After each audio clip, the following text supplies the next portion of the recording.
Shalom, el justo por su fe vivirá, dice Habacuc, y repetido por Pablo en las cartas apostólicas.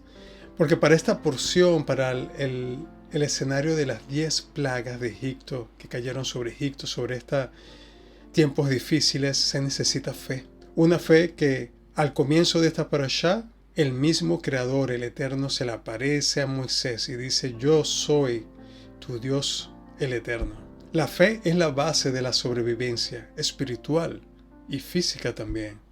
En esta porción de Éxodo 6:2 al 9:35 y Ezequiel 28, 25, 29 al 21 como Haftará, y las buenas nuevas de Lucas 11, 14, 12, nos encontramos en plenas plagas, en momentos claves que decidirán la historia del pueblo. Dice en Pesajín 116b que en cada generación las personas estás obligado a verte a ti mismo como si hubieras salido de Egipto, como está escrito. Esto se hace porque lo que el Eterno hizo por mí cuando salí de Egipto. Y Él ha hecho mucho por nosotros hoy en día.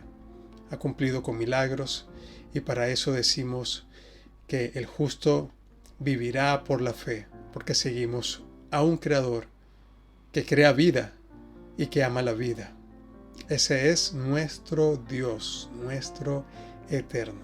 Ama la vida. Luego de presentarse el mismo Eterno a Moisés, comienzan las plagas. Y es el punto álgido que terminaría en la siguiente parashá. ¿Qué tiene en relación esto con todo creyente?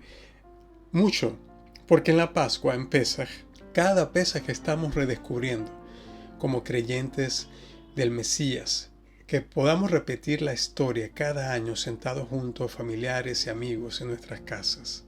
Porque el enemigo de nuestras almas, de nuestro espíritu, no quieren que veamos, que aprendamos de estas historias. Así que durante el Seder de Pesaj, de la Pascua, se lee un texto que se llama Agadá, que es una narración en castellano y relata estos acontecimientos. Estos acontecimientos que en las oraciones se recuerdan todos los días. Y dice en la Agadá de la Pascua decimos que si Dios no hubiera sacado a nuestros antepasados de Egipto, nosotros, nuestros hijos y los hijos de nuestros hijos, aún estaríamos esclavizados por el faraón. Nuestros sabios explican que los hijos de Israel estaban tan arraigados en el paganismo y la depravación de Egipto que el éxodo llegó en su último momento al borde de la indistinguibilidad total de los egipcios, es decir, que no iba un poco más allá y no iba a haber diferencia entre un hebreo y un egipcio. Si hubieran permanecido esclavos en Egipto un momento más, no hubiera existido hijos de Israel que redimir, y el Mesías no hubiera existido Israel ni el Mesías a través del pueblo de Israel, ni de Galilea, ni del pueblo judío. Así que esto es como cuando un jugador lanza la pelota justo al último tiempo para que su equipo sea el equipo ganador. Este es un proceso de redención que comenzó con el Salvador, que se llama Moisés, antes de su llegada a este mundo. Porque el viejo faraón tuvo un sueño de cordero, dice en el Targum Jonatán sobre Éxodo 1:15, volvamos en el contexto, donde dice que el faraón contó que mientras dormía, había visto en sus sueños que toda la tierra de Egipto estaba en una balanza, y en la otra parte de esa balanza había un cordero y la cría de una oveja. Y la balanza con el cordero pensaba más que todo Egipto. Entonces mandó llamar a los magos de Egipto y les contó su sueño. Inmediatamente dice Janes y Jambres, que son los nombres de estos dos magos que aparecen en esta Targum. Estos son jefes de los magos, respondieron al faraón. Un niño está a punto de nacer en la congregación de Israel, por cuya mano habrá destrucción en toda la tierra de Egipto. Fíjate que no paréntesis, pero como un punto importante, que en 2 de Timoteo 3:9 se mencionan a estos magos que se llaman Janes y Jambres, que se opusieron a Moisés. De la misma manera, estos también se oponen a la verdad. Hombres de mente depravada, reprobados en lo que respecta a la fe. Por eso que el justo vivirá por la fe. Y segunda de Timoteo 3:8 tiene una relación grande con los Midrash que vienen, porque los escritos apostólicos son más antiguos que los escritos que el Talmud. Pero comparten la historia, comparten los orígenes. Primero fueron escritos los escritos apostólicos, y aquí vemos un gran rasgo del judaísmo. ¿Por qué? Porque son escritos del pueblo judío de hace más de 2000 años, que en segunda de Timoteo se escriben y luego se escribirían en el Targum Jonatán. Estos nombres no aparecen en la Torá, son nombres de la tradición judía. Así que, como vemos, una gran referencia, escritos judíos, totalmente toda la Biblia. Janes o Yanes, tal vez en otro español, y Jambres, estos dos son referenciados. Esta tradición circulaba en el mundo judío del segundo templo, propio de Yeshua y de los apóstoles.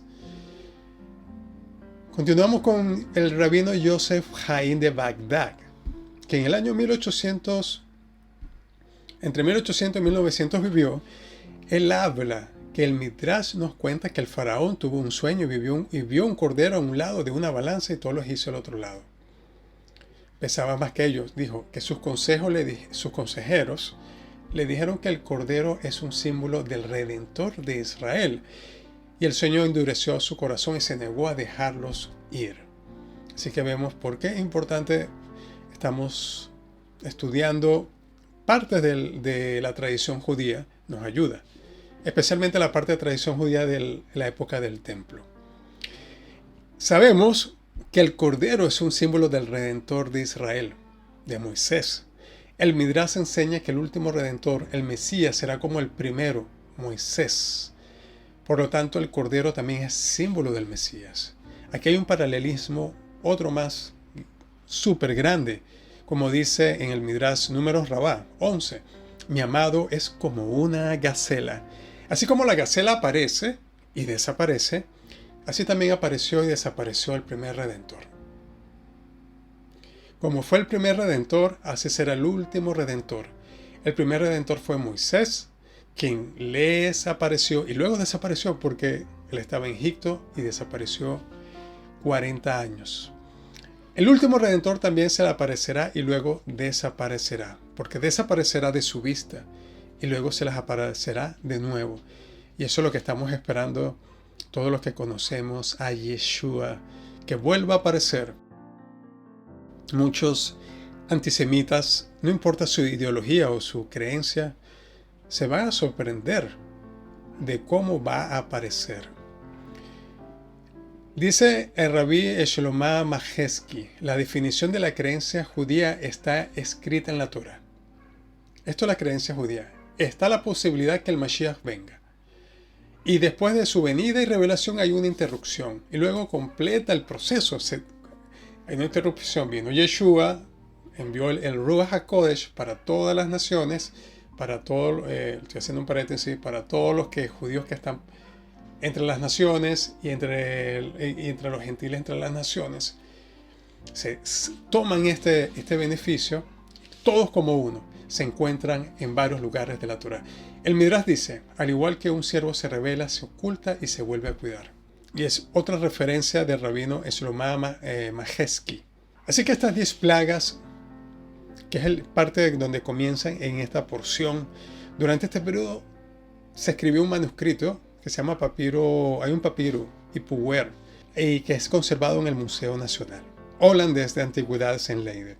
Este papiro contiene referencias a estas plagas del Éxodo. Por ejemplo, en papiro Ipuwer aparecen las aguas del río se convirtieron en sangre. También que la sangre estuvo por toda la tierra de Egipto. Y como dice la plaga, está por toda la tierra. La sangre está por todas partes. Y así hay varias referencias, como que todos los egipcios cavaron alrededor en busca de agua para beber, porque no había no se podía beber el agua del río. Y los hombres se resisten a probar y tienen sed de agua. Un mensaje de fluidez, de vida, y también a nivel espiritual. Había una muerte espiritual en los egipcios como estos magos, que son unos depravadores de la emuná contra la fe. ¿Y por qué contra la fe son tan peligrosos los magos? Porque a ellos pareciera que les funcionan las cosas y que les va bien, pero sabemos que sus resultados son oscuros, son de muerte, son maliciosos, son de pobreza espiritual. Este paralelismo de este papiro es importante porque revela, como otros eventos, que hay una importancia histórica de las plagas. No solamente de este papiro, sino también de otras referencias e historiadores de hace 2000 años atrás. Una de las partes importantes de esta porción es el corazón del faraón, porque él tiene que tomar decisiones. Dice en Éxodo 7:5 que Hashem trajo las plagas como testimonio de Israel y a las naciones de que solo Él es el Creador. El fruto del paganismo solo ha traído a la humanidad dolor y sufrimiento y muerte. Y Hashem ama a Israel. Y también a los egipcios. Hashem ama a todo Israel como nación y a todas las naciones. Y quería que todos supieran inequívocamente quién era su fuente de vida. Dice en Éxodo 7:5, y sabrán los egipcios que yo soy Hashem, cuando extienda mi mano sobre Egipto y saque a los hijos de Israel de en medio de ellos. Y esto es importante porque vemos que Israel es testigo. Hay un Dios que existe. Porque se necesitan luces en todos lados. Y Israel es como una lumbrera para todo el mundo. Así como tú eres una luz que está encendida en esa parte del mundo donde habitas. En ese lugar, en esa ciudad y en ese pueblo. Así que es importante entender que cada una de las primeras plagas, el faraón tuvo la opción de arrepentirse. Pero él siendo muy terco, no lo quiso hacer. Porque dice en el Midrash Rabbah, dice que después de una de las primeras 5 plagas está escrito, y el faraón endureció su corazón. Respecto a la sexta plaga dice, y Dios endureció el corazón del faraón. Cuando el Eterno vio que el faraón no se arrepentía, después de las primeras 5 plagas, dijo, aunque el faraón ahora quiera arrepentirse, endureceré su corazón para castigarlo plenamente. Y en Éxodo 9:12 dice, y el Eterno endureció el corazón del faraón y no los escuchó. Y es un texto complejo porque ¿cómo es justo que se le quitara la opción al faraón de arrepentirse? ¿Por qué? Y esto es una de las preguntas que es buena de hablarlas. El rabino Ari Kahn responde que el castigo que recibe el faraón es exacto, medida por medida. Así como el faraón había ya cerrado su corazón e ignorado al Eterno, ahora el faraón fue castigado perdiendo la sensibilidad de su corazón, la cual él mismo había endurecido. En ese momento el faraón perdió la capacidad de arrepentirse, y eso es parte integral del castigo. Esta pérdida de la capacidad de rectificar sus actos es un castigo. Los castigos que reciben son por sus acciones anteriores, no por la rebelión que vendría. Así que perder la capacidad de arrepentirse es como un castigo, porque no se ven las consecuencias negativas. La Biblia y la palabra de Dios trae vida y vivimos por eso, porque el arrepentimiento y la corrección es vida, permite corregir para tener una buena vida, no una mala destrucción. Y cuando los gobernantes se equivocan y son tercos, les viene no solamente a ellos, sino a su pueblo, las maldiciones, desgraciadamente.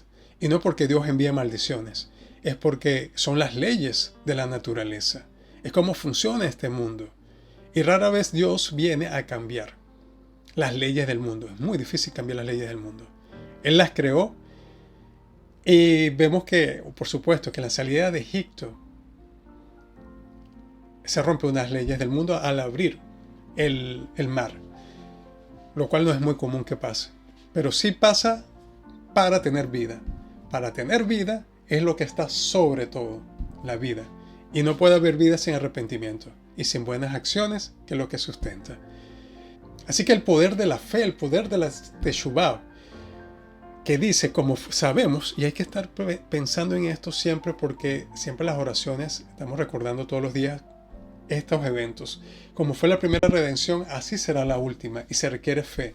Las condiciones que prevalecen esto ante la salida de Egipto, estamos en este contexto, prevalecerán ante la venida del Mesías, y prevalecen antes de que todo se arregle.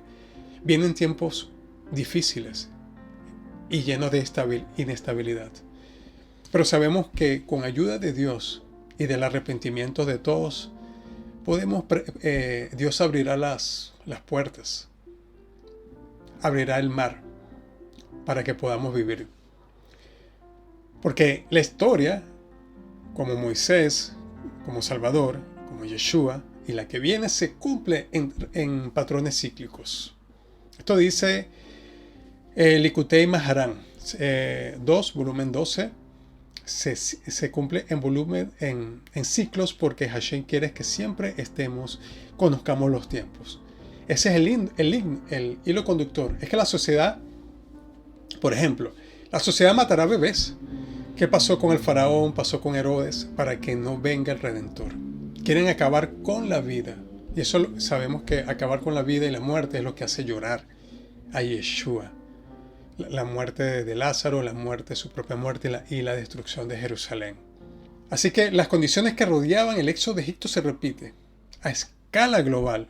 Lo vemos en Apocalipsis, y lo que requiere la intervención directa de Dios en el mundo para llevar a cabo la Teshuvah, el arrepentimiento.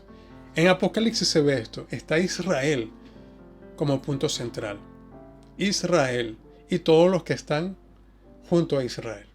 Pero está principalmente Israel y las 12 tribus. Y aparecen las trompetas y el granizo. La tercera parte de la tierra se quema, la tercera parte de los árboles y la hierba se quemó.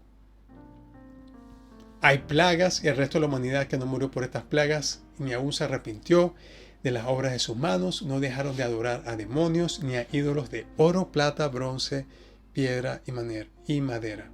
Puede ser el dinero en todas sus formas, objetos, ídolos que no se pueden ver, oír ni hablar. La gente blasfemó contra Dios a causa de las plagas de granizo, porque estas plagas es extremadamente grave. Esto es Apocalipsis 8:7, se repite en 9:22, 16:21, y esto es justo antes del desenlace. El desenlace donde las naciones antisemitas atacan a Israel. Pero no solo a Israel, estoy seguro que atacarán, sino a todo creyente fuera de Israel. Como vemos hoy en día dentro de las sinagogas, atacan a cualquier judío. No solamente serán ellos, sino también todo cristiano, o que apoye la verdad, la Biblia, porque de un lado están los antisemitas, que quieren destruir la fe y quieren mezclarla, quieren torcer la fe, y por otro lado los que conocemos que Yeshua es el rey de los judíos, como así fue crucificado. Así que los creyentes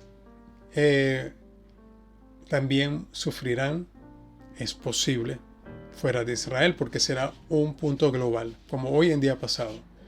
Vamos a ver una conexión. Midrash Rabbah dice que las piedras de granizo que caían cuando Moisés oró quedaron suspendidas en el aire y no tocaron la tierra. ¿Cuándo descendieron? En los días de Josué. Cayeron sobre los amorreos, como está escrito en Josué 10:11. Y sucedió que mientras huían de Israel, Dios arrojó grandes piedras del cielo sobre ellos. Y el resto descenderá en los días de Gog y Magog. Que Gog y Magog es como un espíritu contra Israel, porque atacaron a Israel, y un espíritu contra la fe principalmente. Significa también como un ciclo que nunca se cierra. Gog, dice uno de los autores, es como un ciclo que nunca se cierra, que nunca se está aprendiendo, siempre es lo mismo y está añorando días pasados.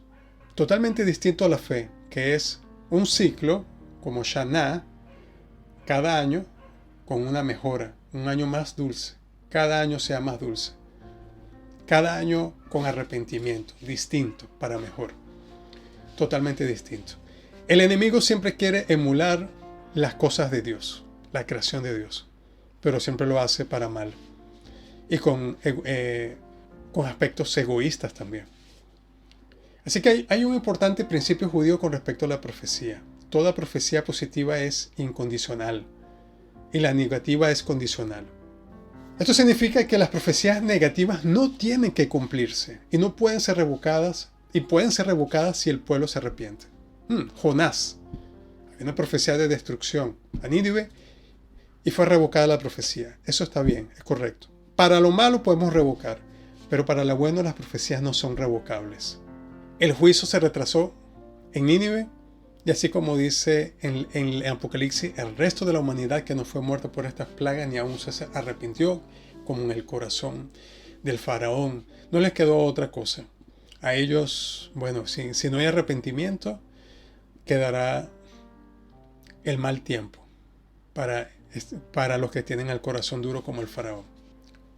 Un etanet tokef, pero el arrepentimiento, la oración, la caridad mitigan la severidad del decreto. Ese es nuestro fundamento de la fe, que el Mesías vendrá. Es como una gacela que está oculto, que apareció, está oculto, pero volverá a aparecer. Esa es nuestra fe, y cerramos con Isaías. Dice en Makot 24:4 en el Talmud, dice que Isaías restableció los 613 misbot. Como se afirma, así dice el Señor: preservad el derecho y haced justicia, porque mi salvación está por llegar y mi justicia para ser revelada. Preservar el derecho y hacer justicia está relacionado con la salvación. Amós vino y estableció los 613 misbot, mandamientos sobre uno, que se afirma: así dice el Señor a la casa de Israel, buscadme y viviréis. Ragmik Nachman ver Isaac objetó esto: no hay prueba de que el versículo de Amós establezca todas las misbot sobre un solo versículo. Digamos que Amós dice: búsqueme en toda la Torá, ya que el versículo no especifica cómo se debe buscar al Señor. Y eso es importante, no hay especificación, no se especifica cómo buscarlo. Es decir, no hay un método particular. Más bien, digamos, Habacuc vino y estableció los 613 misbot sobre uno, como se afirma, pero el justo por su fe vivirá. Y esa es nuestra fe. El justo por su fe vivirá, porque la vida, Él es un Dios de vida. Y como dijo Yeshua, los dos resúmenes de la Torah que no abuelan la Torah: amar a Dios sobre todas las cosas, con todo tu corazón, toda tu alma, con todas tus fuerzas y toda tu mente. Y amarás a tu prójimo como a ti mismo. Porque sabemos que la fe es por el oír, y el oír por la palabra del Mesías. Romanos 10:13. El pueblo que creyó y oyó que Dios, dice en Melchitá, el pueblo creyó y oyó que Dios se había acordado de los hijos de Israel. El pueblo de Israel fue redimido de Egipto solo por los méritos de su fe, como está escrito: y el pueblo creyó. Así que la fe es la base importante y básica, primordial. Por eso es que nuestra fe es la venida del Mesías, y nuestra fe es amar a Dios con todo nuestro corazón, con todo lo que tengas, y amar a tu prójimo como a ti mismo. Podamos apoyar la obra de la creación, tal así como las 10 plagas son la reconstrucción de este nuevo mundo para Israel, y así sea la reconstrucción para tu mundo, en esto que ha de venir, que será bueno en tus caminos, en todo lo que hagas. En el nombre de Yeshua, gracias Dios eterno.